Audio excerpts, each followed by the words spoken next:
23e jour, c'est Joseph, le supérieur le plus parfait. Comme chef de la Sainte Famille, c'est Joseph recevait toutes les directives célestes et était chargé de leur exécution.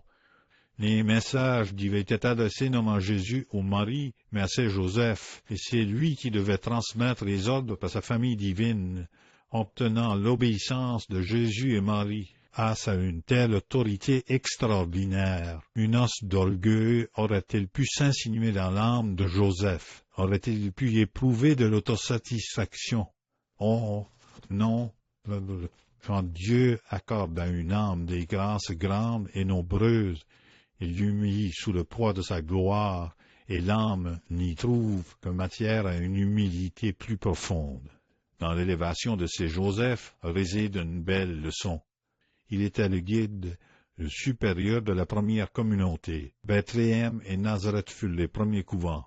Jésus, Marie et Joseph formaient le prototype du premier ordre religieux consacré à la gloire de Dieu. Considérez maintenant cette circonstance frappante. Le supérieur de cette sainte maison était le moindre en grâce, sainteté et mérite. Comparé à Jésus, splendeur du Père, c'est Joseph s'évanouit dans le néant.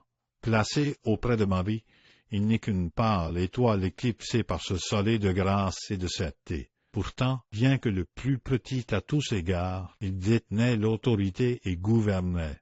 Quelle angoisse intérieure! Quelle violence il dut imposer à son humilité lorsqu'il était contraint de donner les ordres à Jésus ou Marie son roi et sa reine.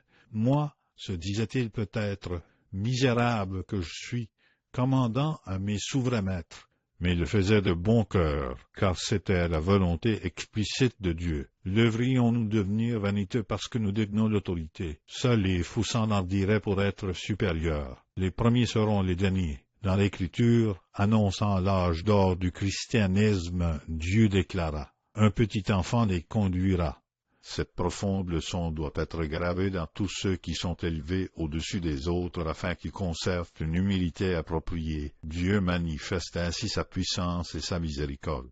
Les subordonnés doivent voir dans leurs supérieurs moins les qualités personnelles que la mission divine. Il ne s'agit pas de savoir qui est le supérieur en lui-même, mais de notre Seigneur parlant à travers lui. Ne scrutez pas leur sainteté personnelle, habituez-vous à voir en eux notre Seigneur Jésus-Christ.